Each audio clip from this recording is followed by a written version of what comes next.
in the U.S. Senate. They call India Caucus on the U.S. Senate. Both parties, leaders from the top, both parties, they spoke that the time has come for the United States and India to work together and forget the past of Cold War is over now, and now they work together and fight against terrorism. What I need a comment from the President that you can say that how does the President feel something like this, a club or a caucus on the Capitol Hill that from the both parties they're supporting and not just about two? Well, we're working together with India in a number of different ways to confront common challenges, and we're working together with India in the war on terrorism, and so he appreciates efforts certainly that move in the direction of strengthening our relations even more. I'm not sure of the specific step that was taken on the Hill today, but I'll be glad to look at it.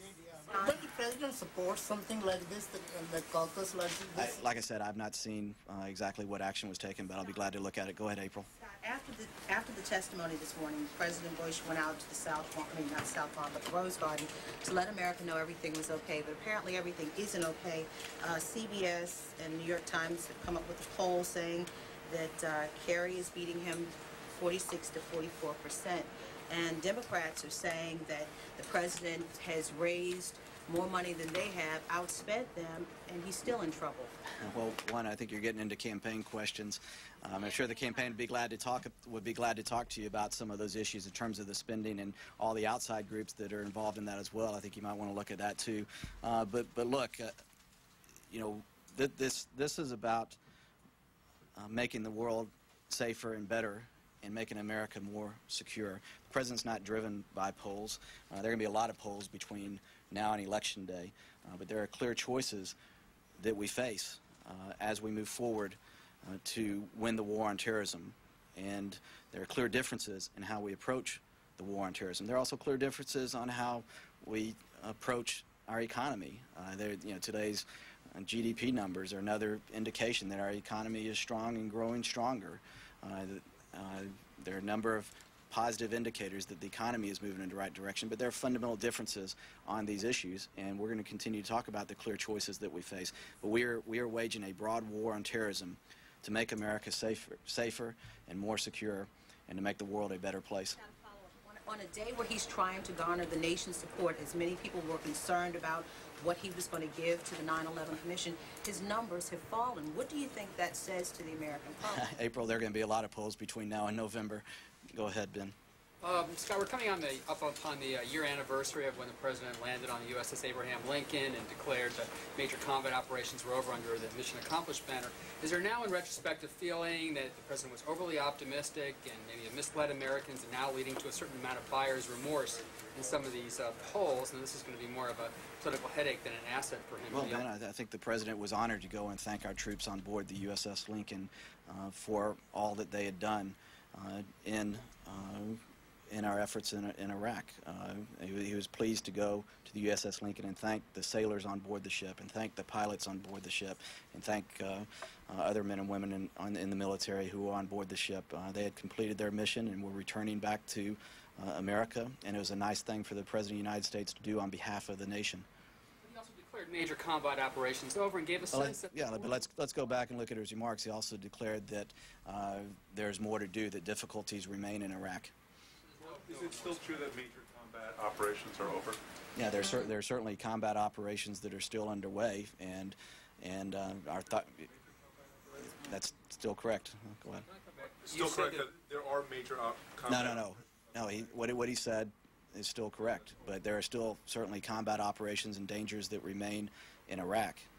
And our troops are doing an outstanding job. They are performing brilliantly in their efforts to bring about a free and peaceful Iraq, which is critical to winning the war on terrorism. What you said about the Justice Department and the President's displeasure is pretty remarkable. Can you tell us who conveyed his displeasure to the Justice Department and how? And has the President or anyone at the White House, Judge Gonzales, asked for any kind of accountability on how the Justice Department would have released these documents? No, I don't think so on that, but it's been communicated, I believe, at the staff level. So, Judge Gonzales, or it's been communicated at the staff level. I think I'll leave it at that. But. Was anyone in the White House aware that those documents were involved in their release at all? I'm sorry. No, we weren't involved in that decision. Are you upset over the fact that the Justice... Well, actually, I addressed that earlier, I think twice. Are you upset over the fact that the Justice Department did this without coordinating with the White House? I think he's disappointed that that information was placed on their website like that. Without clearing it with the White House first, is that part of it? I don't know if I think I'm looking more at what happened and what was put up on the website. I don't know about what you're asking. What's the concern? I mean, obviously the president had a concern if he mentioned it to the commission. What is the concern? I'm sorry. What is the concern? Like I said, he very much appreciates the work that the 9/11 Commission is doing. He appreciates the work that all the members on the commission are doing. Their work is very important. He believes that we should all be working together to help the commission complete its work and not pointing fingers at one another. And I think I'll just leave it where I did. You're So you're aware, his- Scott, that that his information is concern- still there? Go ahead, Ed. Stay with you. I know you're loath to name names, but can you tell us by, say, job title, who on the White House staff was in the room? Who was in the Oval Office during the 9/11 Commission meeting? Yeah, I said that earlier today when I was asked about it. You had Judge Gonzalez, and then you had Tom Monheim, who has been working very closely with the 9/11 Commission. He works in our office. I did check with them to make sure that they knew I was going to mention their names. And then Brian Cunningham, who is in the NSC Council's office.